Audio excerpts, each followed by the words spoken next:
கர்த்தரும் இரட்சகருமாகிய இயேசு கிறிஸ்துவின் நாமத்தினாலே இந்த பரிசுத்த ஓய்வு நாளிலே உங்களை அன்போடு கூட வாழ்த்துகிறேன். உங்களுக்கு கிருபையும் தேவ சமாதானமும் உண்டாவதாக. சென்ற நாட்கள் முழுவதுமாக கர்த்தராகிய இயேசு கிறிஸ்து நம்மை கண்ணின் மணியை போல பாதுகாத்து பராமரித்து நன்றாய் நடத்தி வந்திருக்கிறார். நாம் ஆண்டவருக்கு நன்றி உள்ளவர்களாக காணப்படுவோம். 6 நாட்கள் உழைத்து 6 நாட்கள் பணி செய்து கர்த்தருடைய சமூகத்திலே வந்து காத்திருக்கிற உங்களை கர்த்தருடைய ஆவியானவர் பார்த்து கொண்டே இருக்கிறார்.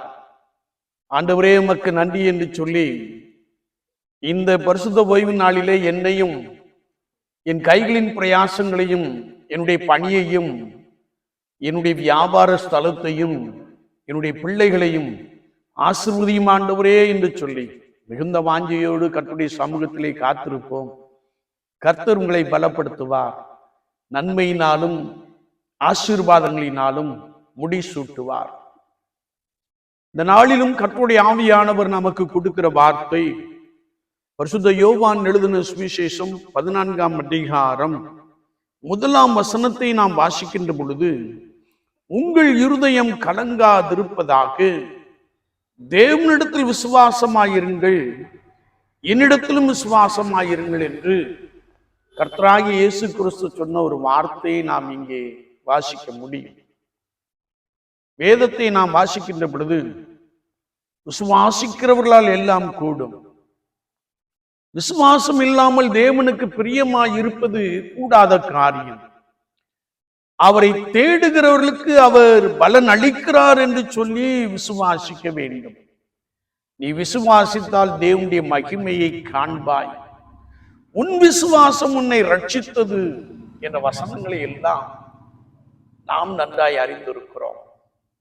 கர்த்தராகிய இயேசு கிறிஸ்துவை பின்பற்றி நடக்கிற அனுபவத்திலே விசுவாசம் இருக்கின்ற பொழுது, கர்த்தராகிய இயேசு கிறிஸ்துவை விசுவாசித்து நடக்கின்ற பொழுது ஆண்டவர் உங்களோடு கிடந்து உங்களுக்காக பெரிய காரியங்களை செய்கிறவராக இருக்கிறார். உங்கள் இருதயம் கலங்காதிருப்பதாக. தேவனிடத்தில் விசுவாசமாயிருங்கள், என்னிடத்திலும் விசுவாசமாயிருங்கள். நாம் விசுவாச வாழ்க்கையை பார்க்கின்ற பொழுது சில வேளைகளிலே அநேகர் கலங்கி போவதை நாம் பார்க்கிறோம். திடீரென்று நடைபெறுகிற சம்பவங்கள் மனிதனை நிலைகுலைய செய்து விடுகின்ற ஒரு காட்சியை நாம் கண்டிருக்க முடியும். திடீரென்று ஏற்படுகின்ற விபத்து, திடீரென்று சத்ருமாகிய பிசாசினால் வருகின்ற சோதனை, திடீரென்று வியாதியின் படுக்கை என்று சொல்லி நம்மை சுற்றி நடந்து கொண்டிருக்கிற சம்பவங்களை பார்க்கின்ற பொழுது நாம் சோர்ந்து போனவர்களாக, கலங்கி போனவர்களாக காணப்படுகிறோம் என்பதை நாம் நன்றாய் அறிந்திருக்கிறோம். ஆனால் அப்படிப்பட்ட சூழ்நிலையிலே தான் ஆண்டவராகிய இயேசு கிறிஸ்து சொல்லுகிறார், உங்கள் இருதயம் கலங்காதிருப்பதாக தேவனிடத்தில் விசுவாசமாயிருங்கள் என்று சொன்னார். என்னை கேட்டுக்கொண்டு இருக்கிற என் அன்பு சகோதரனே சகோதரியே, ஒவ்வொரு நாளும் நாம் அவரை விசுவாசிக்கின்ற பொழுது சூழ்நிலை எதுவாய் இருந்தாலும் அவர் எனக்கும் உங்களுக்கும் போதுமானவராக இருக்கிறார். நம்முடைய வாழ்க்கையிலே பெரிய காரியங்களை செய்ய போதுமானவராக இருக்கிறார்.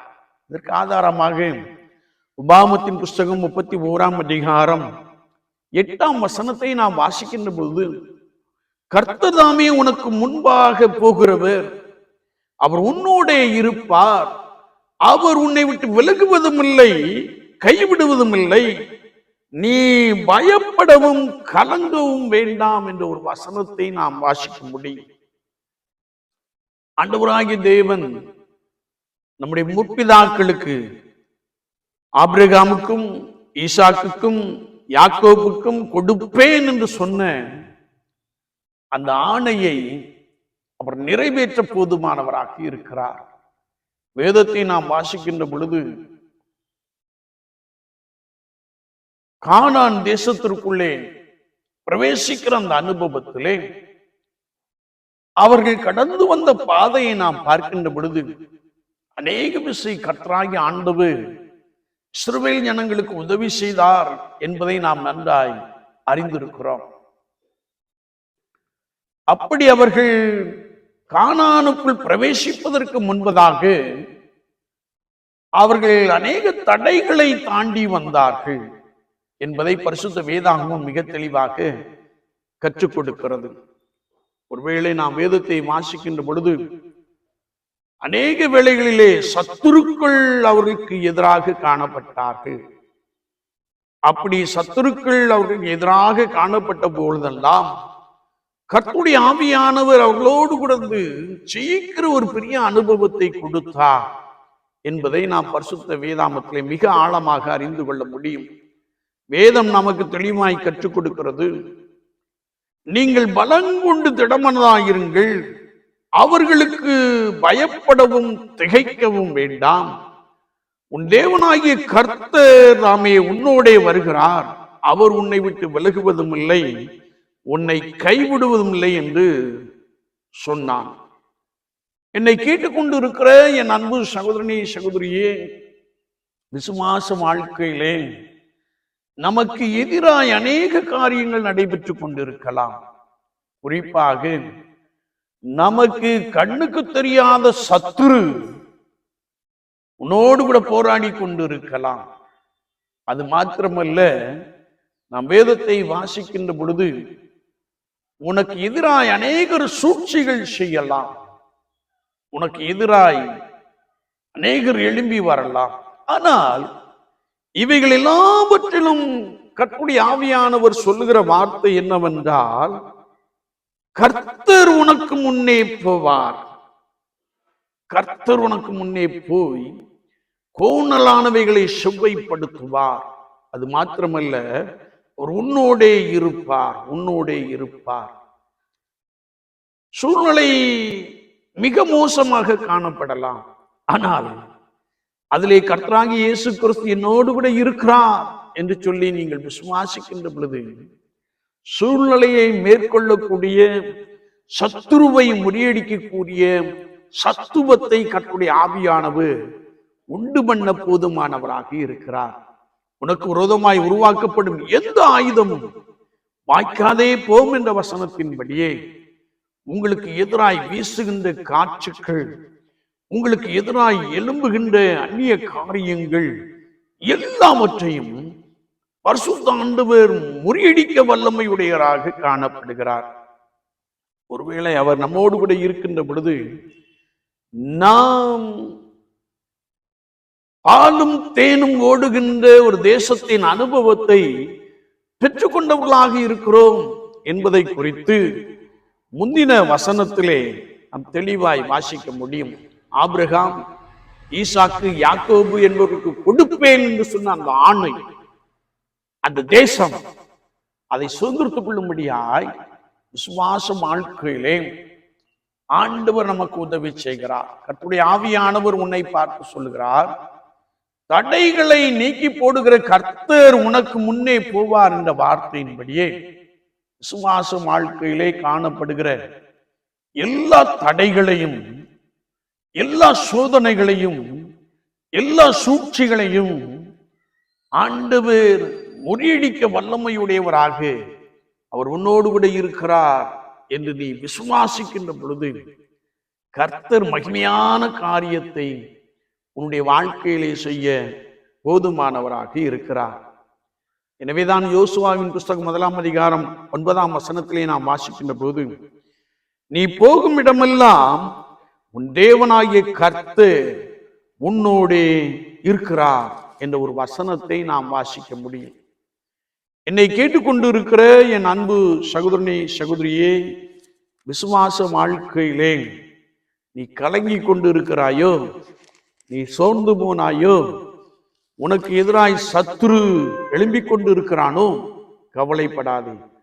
கர்த்தராகிய இயேசு கிறிஸ்துவை விசுவாசி. அவர் உனக்கு போதுமானவராக இருந்து உன்னுடைய சூழ்நிலையை அவர் மாற்றி போட வல்லவராக காணப்படுகிறார். யோபுவின் புஸ்தகம் 4 அதிகாரம் 5 வசனத்தை நாம் வாசிக்கின்ற பொழுது, யோபுவின் நண்பர்கள் அவரை பார்க்க வந்த பொழுது, குறிப்பாக எலிபாஸ் என்ற நண்பன், இப்பொழுதோ துன்பம் உமக்கு நேரிட்டபடியினால் ஆயாசப்படுகிறீர், அது உம்மை தொட்டதினால் கலங்குகிறீர் என்று சொல்லுகின்ற ஒரு வார்த்தையை நாம் வாசிக்க முடியும். யோபுனுடைய வாழ்க்கையை நாம் பார்க்கின்ற பொழுது செல்வ சீமானாய் வாழ்ந்து கொண்டிருந்தான். யோபுவை குறித்து வேதம் சொல்லுகிறது, அவன் உத்தமனும் சன்மார்க்கனும் தேவனுக்கு பயந்து பொல்லாப்புக்கு விலகிறவனாக காணப்பட்டான். ஆண்டவர் யோபுவை குறித்து சாட்சி கொடுத்தார். யோபுவை போல பூமியிலே ஒருவனும் இல்லை என்று யோபுவை குறித்து ஆண்டவர் சாட்சி கொடுத்த ஒரு அனுபவத்தை நாம் தெளிவாய் அறிந்து கொள்ள முடியும். ஆனால் இந்த யோபுனுடைய வாழ்க்கையிலே சத்ருவாகிய பிசாசானவன் சோதித்தான் என்று வேதம் சொல்லுகிறது. அவனுக்கு அநேக பிள்ளைகள், அநேக சம்பத்துக்கள், அநேக கால்நடைகள் எல்லாம் இருந்தது. ஆனால் சோதனை வந்தபோது, சத்ருவாகிய பிசாசானவன் சோதித்த பொழுது எல்லாவற்றையும் ஒரே நாளிலே இழந்து போனான். கால்நடைகளை இழந்து போனான், சம்பத்துக்களை இழந்து போனான், பிள்ளைகளை இழந்து போனான் என்பதை நாம் வாசிக்க முடியும். ஆனாலும் அவன் கர்த்தர் மேலே ஒரு பெரிய நம்பிக்கையோடு கூட காத்திருந்தான். வேதத்தை நாம் வாசிக்கின்ற பொழுது அவனுடைய சரீரத்திலே கொடிய பருக்கள் என்னும் வியாதி வந்தது. அந்த வியாதியின் அகோரத்தால் ஒரு ஓட்டை எடுத்துக்கொண்டு தன்னுடைய சரீரத்தை சுரண்டி கொண்டிருந்தான். அவனுடைய நண்பர்கள் அவனை பார்க்க வந்த போது அவனுக்காக உபவாசம் இருந்து கர்மா தியரி என்ற ஒரு தியரியை சொன்னார்கள். நீர் ஏதோ தீமையை செய்து விட்டீர், அதான் உமக்கு தீமை வருகிறது. கர்மா தியரி அப்படி சொல்லுகிறது, நன்மை செய்தால் நன்மை, தீமை செய்தால் தீமை என்பதை நாம் அறிந்திருக்க முடியும். ஏதோ ஒரு தவறு செய்து விட்டீர், ஏதோ ஒரு பாவம் செய்து விட்டீர், ஏதோ ஒரு தீமையை செய்து விட்டீர் என்று சொல்லி யோபுவை பார்த்து பேசின வார்த்தைகளை நாம் அறிந்து கொள்ள முடியும். எனவேதான் எலிபாஸ் சொல்லுகிறார், இப்பொழுதோ துன்பம் உமக்கு நேரிட்டபடியினால் ஆயாசப்படுகிறீர், அது உம்மை தொட்டதினால் கலங்குகிறீர் என்று சொல்லுகிற ஒரு வசனத்தை நாம் வாசிக்க முடியும். ஒரு மனிதனுடைய வாழ்க்கையிலே வியாதி வருகின்ற பொழுது, ஒருவேளை கொடூரமான வியாதி வருகின்ற பொழுது நிலை குலைந்து போகிற குடும்பத்தை நாம் பார்க்க முடியும். வியாதி நிமித்தமாய் தங்களுடைய சம்பத்துக்கள், தங்களுக்கு உண்டான எல்லாவற்றையும் விற்று செலவழித்தும் சத்தாய்களும் குணமடையாமல் தவிக்கின்ற, கலங்கி போகின்ற குடும்பங்களை நாம் பார்க்க முடியும். யோபு எல்லாவற்றையும் இழந்து விட்டான். யோபுவின் மனைவி சொன்னாள், நீர் இன்னுமா ஜீவனோடு கூட இருக்கிறீர், தேவனை தூஷித்து ஜீவனை விடும் என்று சொல்லுகிற ஒரு வார்த்தையை நாம் கேட்க முடியும். சரீரத்திலே பாடுகள், சரீரத்திலே வேதனைகள், ஒருவேளை நோயின் நிமித்தமாய் உரை குலைந்து போன ஒரு காட்சியை குறித்து வேதம் சொல்லுகிறது. ஆனால் இவை எல்லாவற்றிலும் யோபு ஆண்டவருக்கு விரோதமாய் ஒரு வார்த்தையும் பேசவில்லை. மாறாக நன்மையை பெற்றுக்கொண்ட நாம் தீமையை அனுபவிக்க கூடாதோ என்று தன்னுடைய மனைவியை பார்த்து சொல்லுகின்ற ஒரு வார்த்தையை நாம் வாசிக்க முடியும். அது மாத்திரமல்ல, கொடூர வேதனின் மத்தியிலும் அவர் என்னை கொண்டு போட்டாலும் அவர் மேல் நம்பிக்கையாய் இருப்பேன், அவரை நான் உறுதியாய் பிடித்துக் கொள்ளுவேன் என்று சொல்லுகிற ஒரு நிலைப்பாட்டை பார்க்க முடியும். அது மாத்திரமல்ல, அந்த வியாதியின் மத்தியிலே என் மீட்பர் உயிரோடு இருக்கிறார், என் மீட்பர் உயிரோடு இருக்கிறார் என்ற அந்த விசுவாச அறிக்கையை நாம் பார்க்க முடியும். வேதத்தை நாம் வாசிக்கின்ற பொழுது ஆண்டவர் யோபுவின் சரீரத்திலே காணப்பட்ட எல்லா வேதனைகளையும் நீக்கி போட்டார். வேதம் சொல்லுகிறது, அவர் அவனை நினைத்தருளி அவனுக்குண்டான எல்லாவற்றையும், குறிப்பாக அவனுடைய முன்னிலைமையை பார்க்கிலும் அவனுடைய பின்னிலைமையிலே இரண்டத்தையான ஆசீர்வாதங்களை கொடுத்தார். துன்பப்படுகிறீர்களோ, வியாதி நிமித்தமாய் எல்லாவற்றையும் இழந்து போனீர்களோ, கவலைப்படாதிருங்கள். கர்த்தராகிய இயேசு கிறிஸ்துவை உறுதியாய் பற்றிக் கொள்ளுங்கள், அவரை விசுவாசியுங்கள். அவர் உங்களுடைய சரீரத்திலே ஒரு பலத்த அற்புதத்தை செய்வது மாத்திரமல்ல, இழந்து போன எல்லாவற்றையும் திருப்பிக் கொள்ளும்படியாய் இரண்டத்தனையான ஆசீர்வாதங்களினாலே உங்களை நிரப்ப போதுமானவராக இருக்கிறார். யோபுவை ஆசீர்வதித்த ஆண்டவர், யோபுவை நினைத்தருள் ஆண்டவர் உங்களுக்கும் அப்படியே செய்வார். கர்த்தருடைய ஆவியானவர் சொல்லுகிறார், அவர் செய்ய நினைத்தது ஒன்றும் தடைபடாது என்பதை அறிந்திருக்கிறேன் என்ற விசுவாச அறிக்கையை நீங்கள் சொல்லுகின்ற பொழுது ஆண்டவர் உங்களுடைய சூழ்நிலையை மாற்றி போடுகிறார். இரண்டத்தனையான நன்மையினாலே, இரண்டத்தனையான ஆசீர்வாதங்களினாலே உங்களை பலமாய் நிரப்ப போதுமானவராக இருக்கிறார். சங்கீதம் 42 நாம் திருப்பிக் கொள்ளுகின்ற பொழுது, சங்கீதக்காரனாய் தாவீது ஆண்டவரை நோக்கி சொல்லுகின்ற பொழுது வேதம் சொல்லுகிறது, என் ஆத்துமாவே நீ ஏன் கலங்குகிறாய், ஏன் எனக்குள் தியங்குகிறாய், தேவனை நோக்கி காத்திரு என்று சொல்லுகிறார். சங்கீதக்காரனுடைய அனுபவத்தை நாம் பார்க்கின்ற பொழுது, நான் மரண பள்ளத்தாக்கில் நடந்தேன் என்று சொல்லுகிறார். மரண கட்டுகள் என் மேல் விழுந்தது, பாதாள கட்டுகள் என்னை பிடித்து கொண்டது, நான் மிகவும் நெருக்கப்பட்டேன்,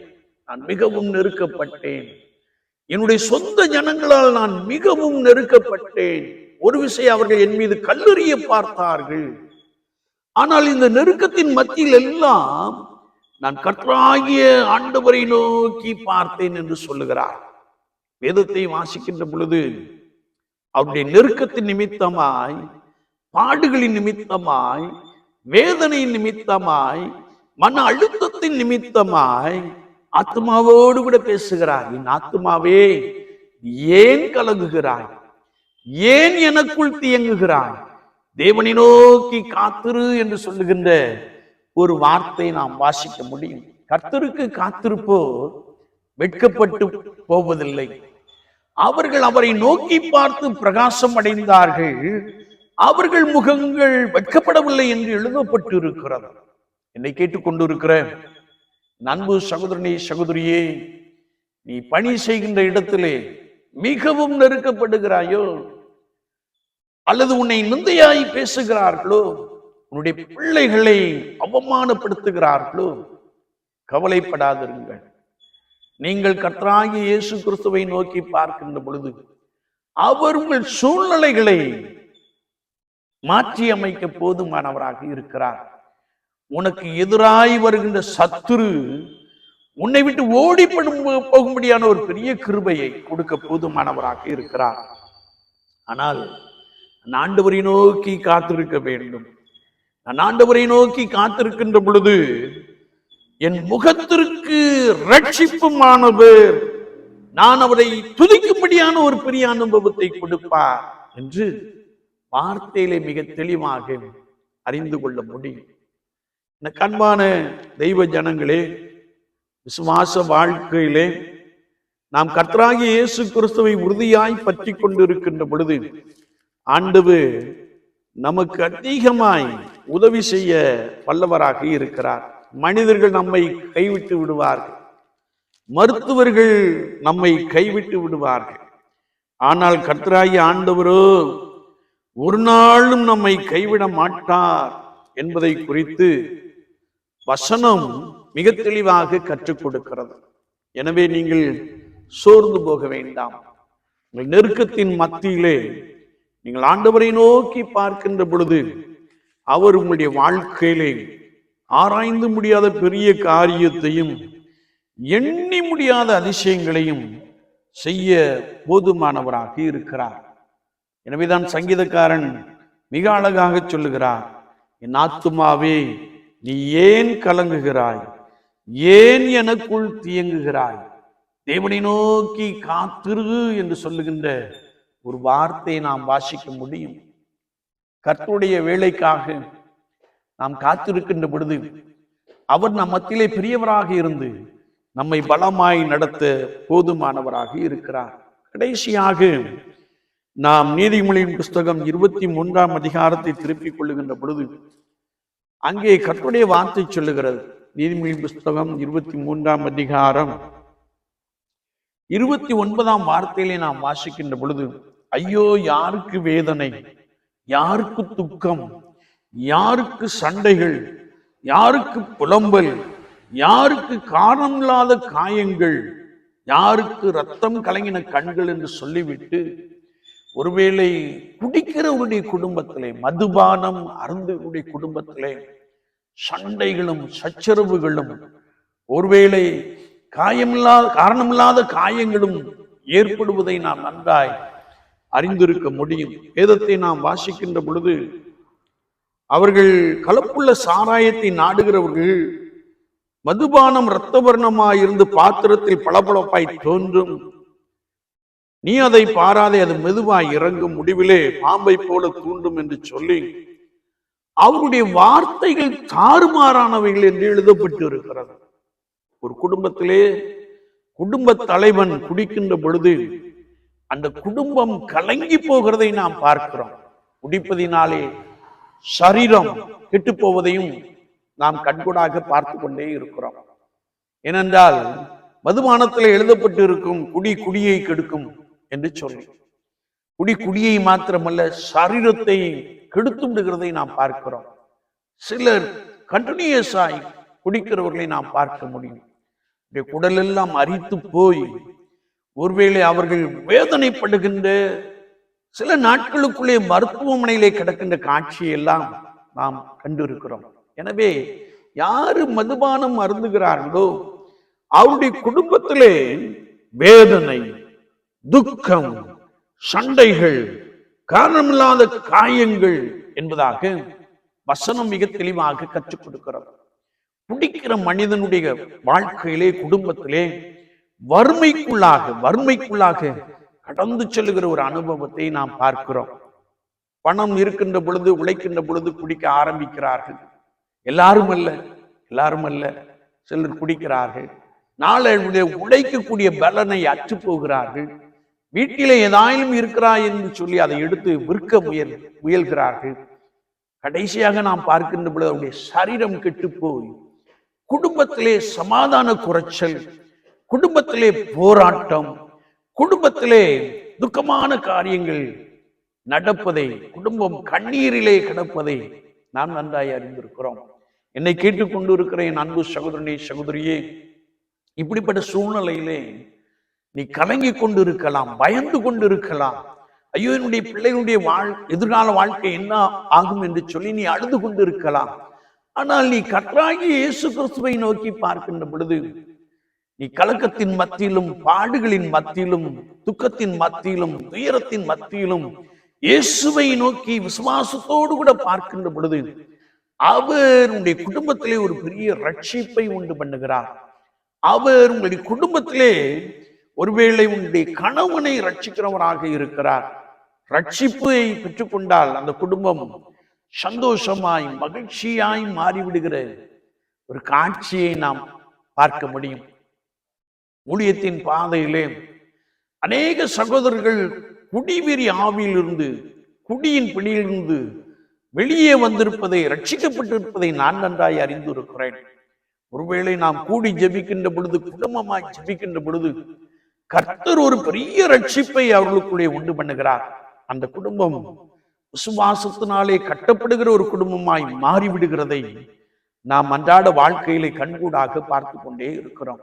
எனவே கர்த்தருடைய ஆவியானவர் சொல்லுகிறார், நீங்கள் கலங்க வேண்டாம், உங்கள் இருதயம் கலங்க வேண்டாம், தேவனிடத்தில் விசுவாசமாயிருங்கள், கர்த்தராகிய இயேசு கிறிஸ்துவினிடத்திலும் விசுவாசமாயிருங்கள்.